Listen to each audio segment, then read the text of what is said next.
ফুলবাৰীগাঁও প্ৰাক্তন পঞ্চায়তৰ ৱাৰ্ড সদস্যৰ লগতে অৰ্ধ শতাধিক লোকৰ কংগ্ৰেছত যোগদান। আজি সৰুপথৰ সমষ্টিৰ মৰঙী উন্নয়ন খণ্ডৰ অন্তৰ্গত ফুলবাৰীত ভাৰতীয় জাতীয় কংগ্ৰেছ দলৰ এখনি সাংগঠনিক সভা মৰঙী ব্লকৰ সভাপতি জিদান আয়ান্দৰ উপস্থিতিত ফুলবাৰী গাঁও পঞ্চায়তৰ 1 নম্বৰ মৰফুলনি প্ৰাক্তন ৱাৰ্ড সদস্য বীৰেন গগৈৰ উপস্থিতিত অৰ্ধ শতাধিক লোকে ভাৰতীয় জাতীয় কংগ্ৰেছত যোগদান কৰে।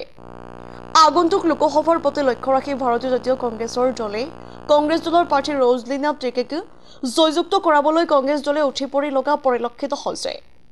উক্ত সভাত কংগ্ৰেছ নেতা নীলাকৰ টাছা ভোলাৰাম ভেৰুৱা উপস্থিত থাকি কংগ্ৰেছ দলৰ প্ৰাৰ্থী ৰজলিনা টেকেক আগন্তুক লোকসভা নিৰ্বাচনত জয়যুক্ত কৰিবলৈ আহ্বান জনায়। নুমলীগড়ৰ পৰা অতুল বৰাৰ ৰিপৰ্ট ইছা 24x7।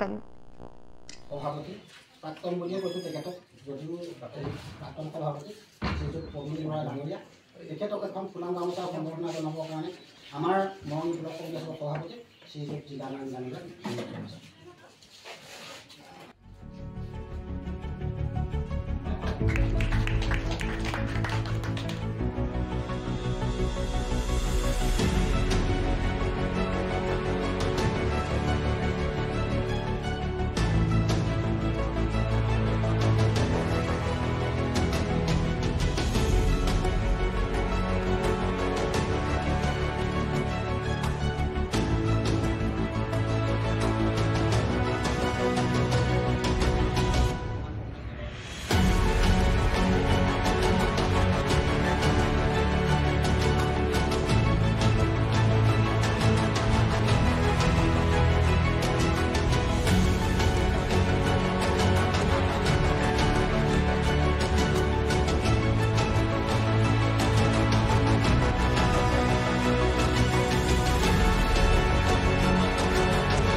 দেখা গৈছে যে আজি ফুলবাৰী পঞ্চায়তত বহু শতাধিক মানুহ এজিপি দলৰ পৰা আহি কংগ্ৰেছ দলত জইন কৰিছে। এই ক্ষেত্ৰত কি ক'ব?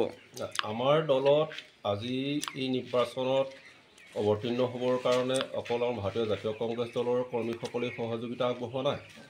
দেখা গৈছে যে আজি ফুলবাৰী গাঁও পঞ্চায়তত মণ্ডল কংগ্ৰেছত অনুষ্ঠিত এই সভাখনত আপোনালোকে নিশ্চয় প্ৰত্যক্ষদৰ্শী যে অসম গণ পৰিষদৰ এজিপি দলৰ এজন সক্ৰিয় ৱাৰ্ড মেম্বাৰ লগতে তেওঁৰ সতীৰ্থ অতি কমেও 15-20 জনে আহি তেওঁলোকক ইয়াত অংশগ্ৰহণ কৰিছে আৰু তেওঁলোকক আমি স্বাগতম জনাইছোঁ।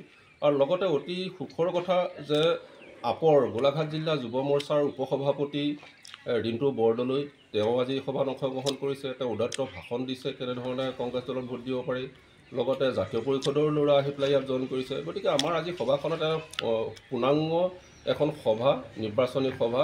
গতিকে আমি ভাবিছোঁ যে অহা এই নিৰ্বাচনত আমাৰ কাজিৰঙা লোকসভা সমষ্টিত আমাৰ প্ৰাৰ্থী ৰজলিনা টেকেক বিপুল ভোটত জয়ী হ'ব। কংগ্ৰেছ দলে যেনেদৰে সহায় সহযোগিতা আগবঢ়াইছে, আজি বিভিন্ন দল সংগঠনেও সহায় সহযোগিতা আগবঢ়াইছে। ইয়াৰ উদ্দেশ্য হৈছে যে বিজেপিক পৰাভূত কৰিব লাগে আৰু বিজেপিটো পৰাভূত কৰাৰ স্বাৰ্থতে আজি বিভিন্ন দল সংগঠনে আহি সহযোগিতা আগবঢ়াইছে। ইয়াৰ প্ৰতি দেখা যায় যে ৰজলিনা টেকেক বিপুল ভোটত কাজিৰঙা সমষ্টিত নিৰ্বাচিত হ'ব। গম পাইছে এটা লোকসভা নিৰ্বাচন কাজিৰঙা সমষ্টিত আমাৰ 19 তাৰিখে আছে আৰু এই সময়ত আমি বিশেষকৈ মৰঙী ব্লকত আমি প্ৰতিটো মণ্ডলত প্ৰতিটো পঞ্চায়ত গৈ আমাৰ কৰ্মীসকলক আমি হেল্প কৰিছোঁ, সজাগ কৰিছোঁ আৰু তেওঁলোকে কেনেকৈ চবতকৈ বেছি ভোটত আমি আমাৰ যি ভাৰতীয় জাতীয় কংগ্ৰেছ দলৰ প্ৰাৰ্থীক আমি জিকাই ল'ব পাৰোঁ তাৰ কাৰণে আমি এটা ষ্ট্ৰেটেজি বনাইছোঁ আজি। আৰু আমি এটা হেৰি ৰাখিছোঁ যে য'ত আমাৰ বেছি ভোট হ'ব বা য'ত আমি বেছি ভোট পাম তেওঁলোকক আমি এটা প্ৰস্তুত কৰাৰ ব্যৱস্থাও কৰিছোঁ এই সময়ত, যাতে আমাৰ প্ৰাৰ্থীগৰাকী যেহেতু আপোনাৰ গম পায় যে বিভিন্ন দল সংগঠনে এবাৰ আমাৰ ভাৰতীয় জাতীয় কংগ্ৰেছক সমৰ্থন কৰিছে, সেইকাৰণে আমি একদম নিশ্চিন্ত হৈ আছোঁ। খালি আমি এটাই কথা চিন্তা কৰিছোঁ যে কেনেকৈ আমি অধিক ভোটত যাতে জিকাই ল'ব পাৰোঁ। কিন্তু জিকি আছে, কিন্তু সেইটো আমি প্লেনিং কৰা নাই যাতে অধিক ভোটত মানে প্ৰায় 2 লাখ 2.5 লাখ ভোটত যাতে আমি ব্যৱধানত আমাৰ প্ৰাৰ্থীগৰাকী আমি জিকাই ল'ব পাৰোঁ, সেইকাৰণে আমি প্লেনিং কৰিছোঁ। সেইটো অবভিয়াছলি হয়েই, যিহেতু এতিয়া ইমান কাজিৰঙা সমষ্টি আৰু বিজেপি ইমান ঢাক ঢোল বজাই আছে, কিন্তু এগৰাকী প্ৰাৰ্থী তেওঁলোকক উলিয়াব নোৱাৰিলে। গতিকে আমি তেওঁলোকে বাহিৰৰ পৰা আনিছে, মানে যোৰহাটৰ পৰা আনি ইয়াত দিছেহি। গতিকে আমি ক'ব বিচাৰিছোঁ যে আমাৰ যিগৰাকী স্থানীয়, য'ত আমি কিবা দৰকাৰ হ'লে আমি গৈ পেলাই কিবা কাম কৰাব পাৰোঁ, তেনেকৈ প্ৰাৰ্থীকে যদি ভোট দিয়ে ৰাইজে উপকৃত হ'ব।